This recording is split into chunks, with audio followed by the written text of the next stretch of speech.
আর একদিন পর হলো জন্মাষ্টমী। জন্মাষ্টমী উপলক্ষে তোমরা একদম ঘরে মাত্র 10 থেকে 15 মিনিটে নবদ্বীপের এই লাল দই কিন্তু খুব সহজ পদ্ধতিতে তৈরি করে নিতে পারো কিছু টিপস ফলো করে। আর শুরু থেকে শেষ পর্যন্ত থাকো, আমি তোমাদের সাথে ভিডিওটার সাথে সাথে টিপসগুলো সহ দেখাবো। তোমরা দেখতে পাচ্ছ কতটা সুন্দর তৈরি হয়েছে নবদ্বীপের এই লাল দই। হ্যালো বন্ধুরা, একাজ ডায়েরিতে সবাইকে স্বাগতম। যারা আমার চ্যানেলে নতুন আছো প্লিজ চ্যানেলটা সাবস্ক্রাইব করে পাশে থাকা বেল আইকনে ক্লিক করে দিও, তাহলেই যখনই নতুন নতুন ভিডিও আপলোড দেবো সবার আগে পৌঁছে যাবে তোমাদের কাছে। আর ভিডিওতে কিন্তু একটা লাইক দিতে ভুলো না, কারণ তোমাদের একটা লাইক আমাকে অনেক দূর এগিয়ে যেতে সাহায্য করে। তো এই দই তৈরি করার জন্য দেখো এখানে আমি নিয়েছি পাউডার দুধ 100 গ্রাম নিয়েছি। আমি কিন্তু পরিমাণটা লিখে দিচ্ছি, তোমরা এই মাপেই কিন্তু তৈরি করবে, তাহলে খুব সুন্দর তৈরি করে নিতে পারো। এবার 50 ml এর মতো দিয়েছি হালকা গরম জল। এবার বেশ ভালো করে মিশিয়ে নেব যেন দুধের কোনো লামস না থাকে। এবার এখানে দইয়ের কালারটা আনার জন্য দেখো আমি ক্যারামেল তৈরি করে নেব। তো 50 গ্রাম দিয়েছি চিনি, এক্সট্রা আর কোনো চিনি ব্যবহার করবো না, এই চিনিটা দিয়েই কিন্তু দইয়ের মিষ্টিটা হবে। তো তোমরা কতটা মিষ্টি খাও, যদি একদম কড়া মিষ্টি খাও তাহলে সেখানে আরও কিছুটা পরিমাণ তোমরা চিনিটা বাড়িয়ে দিও। তো যেহেতু আমি কম মিষ্টি খাই সেই জন্য আমি মিষ্টিটা কম দিয়েছি। তো এভাবে একদম লো আছে কিন্তু ক্যারামেলটা তৈরি করে নেবে, না হয় কিন্তু আঁচটা যদি হাইয়ে দাও তাহলে ক্যারামেলটা পুড়ে যাবে। তো ক্যারামেলটা যখন তৈরি হয়ে গেছে প্রথমে সামান্য একটু আমি আগে জল দিয়েছি, না হয় একবারে বেশি করে জল দিতে গেলে না এটা ছিটকে আসার ভয় থাকে। তারপরে দেখো 150 ml দিয়েছি জল, আর দিয়েছি এখানে ওই যে গুলে রাখা দুধটা, সেটা দিয়ে ভালো করে মিশিয়ে দেবো। এই যে দেখো ক্যারামেলটা যে এমন দোলা দোলা দেখাচ্ছে সেটা দেখে কোনো ভয় পেও না, এটা কিন্তু আস্তে আস্তে মিশে যাবে। তো এবার দুধটাকে ঘন করে নিতে হবে। আমি বেশ অনেকক্ষণ সময় নিয়ে মিডিয়াম আছে দুধটাকে ঘন করে নিচ্ছি। ঘন করে নিতে নিতে কালারটা না আরও সুন্দর হয়ে আসছে, তোমরা দেখতেই পাচ্ছ। আর ঘনত্বটা এটা কমে আমি মোট ধরো 200 ml এর মতো জল দিয়েছি, সেটাকে কমে আমি এখানে আর 150 ml এর মতো জলটা রেখেছি। একদম ঘন হয়ে যাবে, যেহেতু পাউডার দুধ সেই জন্য তাড়াতাড়ি এটা ঘন হয়ে যায়। এবার এক পাশে রেখে আমি ঠান্ডা করে নেব।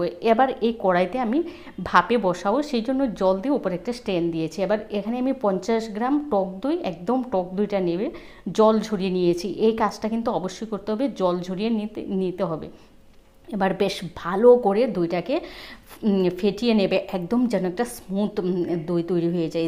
তোমরা দেখতেই পাচ্ছ একদম স্মুথ করে নিয়েছি দইটাকে। এবার ওই যে দুধটা দেখো ঠান্ডা হওয়ার পরে আরও কতটা ঘন হয়ে গেছে, এখন অনেকটা পরিমাণে কমে গেছে। এবার ওই টক দইটার সাথে প্রথমে একটু আগে দুধ দিয়ে আমি মিশিয়ে নিচ্ছি যাতে ভালোভাবে মিশে যায়। মিশিয়ে নেওয়ার পর ওই যে তারপরে সমস্ত দুধটাকেই আমি এর মধ্যে ঢেলে দেবো। তোমরা দেখতেই পাচ্ছ এই দুধটা যদি তোমরা শুরু থেকে একটু ঘন করে তৈরি করো তাহলে কিন্তু দইটা অল্প সময়ের মধ্যে পড়ে যায়। কারণ আমি এখানে দেখো গুঁড়ো দুধ দিয়েছি 100 গ্রাম, মানে 100 গ্রামের থেকে একটু বেশি হবে, দিয়ে বেশ অল্প পরিমাণে জল দিয়ে কিন্তু তৈরি করছি। আর দেখো এখানে 50 গ্রাম জল ঝরানো টক দই দিয়েছে, অনেকটা ঘন হয়েছে। তো এবার স্টিমে বসিয়ে হাই হিটে আমি 15 মিনিট ভাপিয়ে নেব।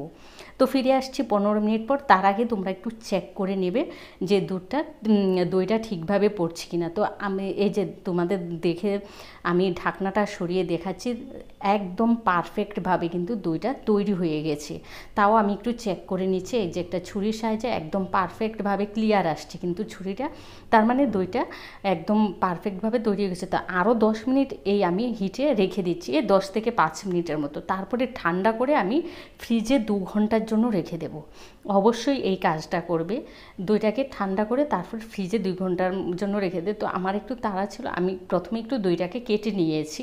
কেটে নেওয়ার পর তারপরে আবারও তোমাদের তখন আমি ভিডিওটা করতে একদমই ভুলে গেছিলাম, ভাবছিলাম ভিডিওটা আমার অন করা আছে, দেখি যে ভিডিওটা অন করা নেই যখন আমি প্রথমেই কেটেছি।